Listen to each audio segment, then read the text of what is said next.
আসসালামু আলাইকুম সুপ্রিয় দর্শক, চলে আসলাম এই মুহূর্তে পাওয়া সবচেয়ে গুরুত্বপূর্ণ আবহাওয়ার বিরাট আপডেট নিয়ে। আগামীকাল থেকে আবহাওয়ার বিরাট পরিবর্তন।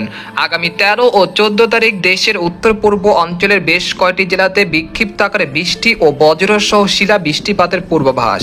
এছাড়া আগামী 48 ঘন্টার মধ্যে রাতের তাপমাত্রা এবং দিনের সর্বোচ্চ তাপমাত্রা 2 ডিগ্রি সেলসিয়াস পর্যন্ত বাড়তে পারে। আজ 11ই মার্চ মঙ্গলবার এবং আগামীকাল 12ই মার্চ বুধবার কেমন থাকতে পারে আগামী 24 থেকে 48 ঘন্টা আবহাওয়া।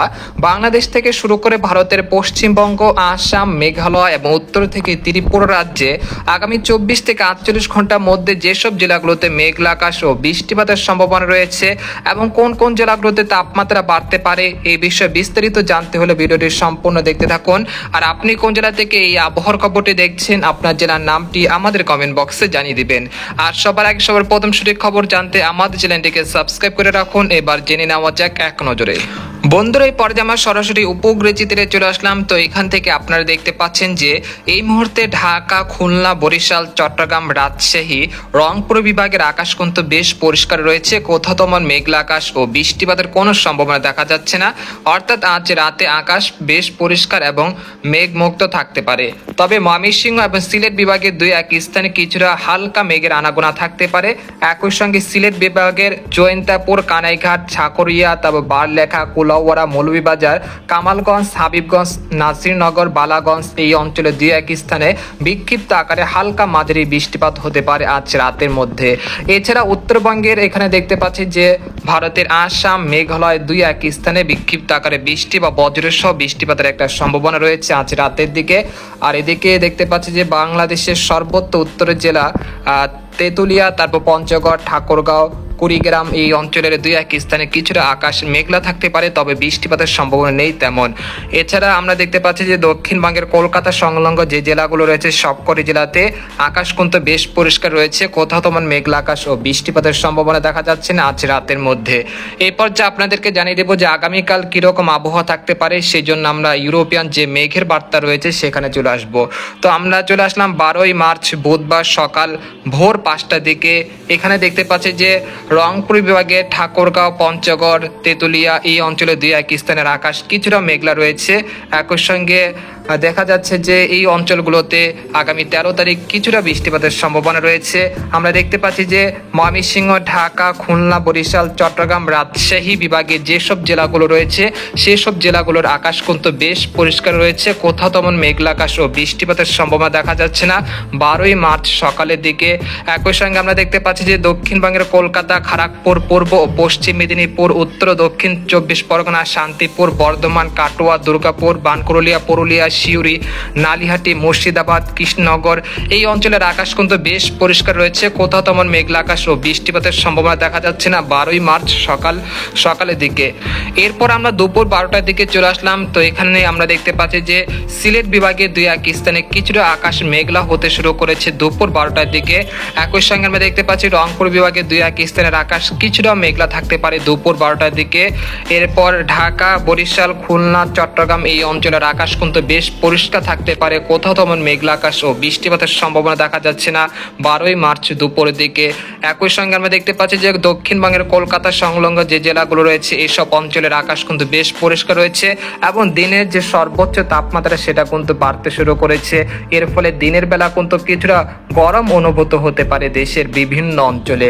এরপর আমরা দুপুর বা বিকেলের দিকে চলে আসলাম। বিকেল 6টার দিকে চলে আসার পর এখানে দেখতে পাচ্ছি যে খুলনা, বরিশাল, চট্টগ্রাম, ঢাকা, রাজশাহী এই অঞ্চলের আকাশ কিন্তু বেশ পরিষ্কার রয়েছে। কোথাও তেমন মেঘলা আকাশ ও বৃষ্টিপাতের সম্ভাবনা দেখা যাচ্ছে না। তবে ভারতের শিলং, তারপর রয়েছে গোয়ালপাড়া, গুয়াহাটি, তেজপুর এই অঞ্চলগুলোতে বিক্ষিপ্ত আকারে হালকা মাঝারি বৃষ্টিপাতের সম্ভাবনা রয়েছে 12ই তারিখ বুধবার সন্ধ্যার দিকে। এরপর আমরা রাত 1টার দিকে চলে আসলাম। তো এখানে দেখতে পাচ্ছি যে উত্তরবঙ্গের আলিপুরদুয়ার, কোচবিহার, জলপাইগুড়ি, শিলিগুড়ি এই অঞ্চলে বেশ কয়েকটি জেলাতে বিক্ষিপ্ত আকারে বৃষ্টি বা বজ্রসহ শিলা বৃষ্টিপাতের একটা সম্ভাবনা রয়েছে 12ই মার্চ বুধবার রাত 1টা থেকে ভোর 5টার মধ্যে এই সম্ভাবনা রয়েছে। একই সঙ্গে কুড়িগ্রাম, তারপর তেঁতুলিয়া, পঞ্চগড়, ঠাকুরগাঁও এই অঞ্চলে দুই এক স্থানে কিছুটা বৃষ্টিপাত হতে পারে 12 তারিখ রাতের দিকে। এরপর আমরা 13 তারিখ চলে আসলাম। এখানে দেখতে পাচ্ছি যে দেশের উত্তর পূর্ব অঞ্চলগুলোতে মেঘের আনাগোনা বৃদ্ধি পেতে শুরু করেছে। একই সঙ্গে বঙ্গোপসাগর থেকে জলীয় বাষ্প ঢুকতে শুরু করেছে এবং তাপমাত্রা কিন্তু অনেকটাই বাড়তে শুরু করেছে।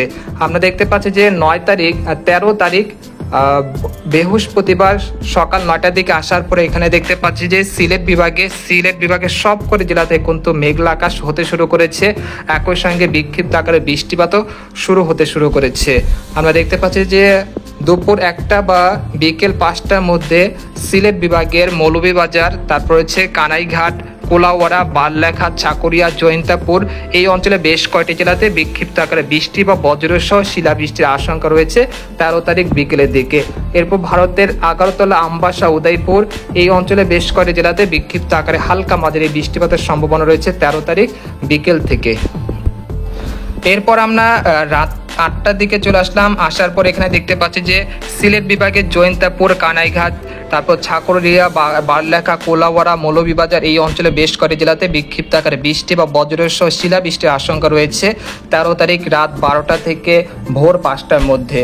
এছাড়া ঢাকা, খুলনা, বরিশাল, চট্টগ্রাম, রাজশাহী, ময়মনসিংহ, রংপুর বিভাগের আকাশ কিন্তু বেশ পরিষ্কার থাকতে পারে এবং দমকা বাতাস কিন্তু বয়ে যেতে পারে ঘন্টায় 30 থেকে 35 কিলোমিটার গতিবেগে। অর্থাৎ বাতাস কিন্তু থাকবে, একই সঙ্গে একটু গরম গরম অনুভূত হতে পারে যেহেতু তাপমাত্রা বাড়বে। আমরা দেখতে পাচ্ছি যে দক্ষিণবঙ্গের কলকাতা সংলগ্ন যে জেলাগুলো রয়েছে সেখানেও আকাশ পরিষ্কার থাকতে পারে 13 তারিখ। কোথাও তেমন বৃষ্টিপাতের সম্ভাবনা দেখা যাচ্ছে না। 13 তারিখ মূলত দেশের উত্তর পূর্ব অঞ্চলে যে জেলাগুলো রয়েছে সেখানে বিক্ষিপ্ত আকারে হালকা মাঝারি বৃষ্টিপাতের সম্ভাবনা রয়েছে সিলেট, তারপর মৌলভীবাজার, কানাইঘাট, জৈন্তাপুর, কানাইঘাট, তারপর রয়েছে কুমিল্লা, তারপর ব্রাহ্মণবাড়িয়া, তারপর হচ্ছে খাগড়াছড়ি, মানিকছড়ি এই অঞ্চলে 2-1 স্থানে কিছুটা বৃষ্টিপাতের সম্ভাবনা রয়েছে 13 তারিখ সন্ধ্যার পর থেকে 14 তারিখ সকালের মধ্যে। আমরা চলে আসলাম 14 তারিখ সকাল 9টার দিকে। আমরা দেখতে পাচ্ছি যে সিলেট বিভাগের সবকটি জেলার আকাশ কিন্তু মেঘলা রয়েছে। একই সঙ্গে এই বৃষ্টিপাত কিন্তু চলতে পারে আগামী 16 তারিখ পর্যন্ত। আমরা দেখতে পাচ্ছি যে আগামী 13 তারিখ থেকে 17 তারিখ পর্যন্ত সিলেট বিভাগের প্রত্যেকটি জেলাতে বিক্ষিপ্ত আকারে হালকা মাঝারি বৃষ্টিপাত ও কোথাও কোথাও বিক্ষিপ্ত আকারে শিলাবৃষ্টির একটা আশঙ্কা রয়েছে। তবে রংপুর, রাজশাহী, ঢাকা, খুলনা, বরিশাল, চট্টগ্রাম এই অঞ্চলে যে জেলাগুলো রয়েছে সেখানে কিন্তু বৃষ্টিপাতের সম্ভাবনা নেই, বরং এই অঞ্চলগুলোতে তাপমাত্রা কিন্তু বাড়তে শুরু করবে এবং কোথাও কোথাও মৃদু তাপপ্রবাহ শুরু হতে পারে, যেখানে তাপমাত্রা সর্বোচ্চ উঠে যেতে পারে 36 থেকে 38 ডিগ্রি সেলসিয়াসের ঘরে। একই সঙ্গে পশ্চিমবঙ্গে যে পশ্চিমী যে জেলাগুলো রয়েছে সেখানেও কিন্তু তাপমাত্রা অনেকটা বাড়বে আগামী দিনগুলোতে। তাই আপনারা পূর্ব প্রস্তুতি নিয়ে রাখুন একটি গরম আবহাওয়ার জন্য। এরপর আমরা দেখতে পাচ্ছি যে 19 তারিখ থেকে দেশের বিভিন্ন অঞ্চলে বছরের প্রথম কালবৈশাখী ঝড়ে আক্রান্ত হতে পারে, যেখানে দমকা বাতাসের পরিমাণ থাকতে পারে ঘন্টায় 80 থেকে 100 কিলোমিটার গতিবেগে।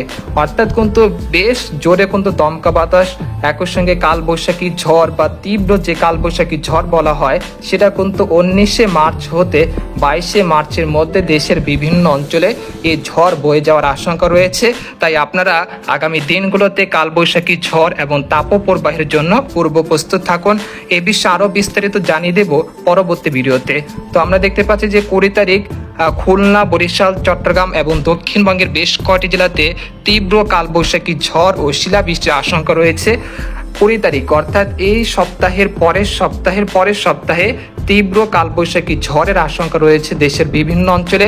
একই সঙ্গে বঙ্গোপসাগরও কিন্তু স্বাভাবিক থাকতে পারে, তবে নিম্নচাপ বা ঘূর্ণিঝড়ের কোনো আশঙ্কা দেখা যাচ্ছে না আগামী 10 দিনে।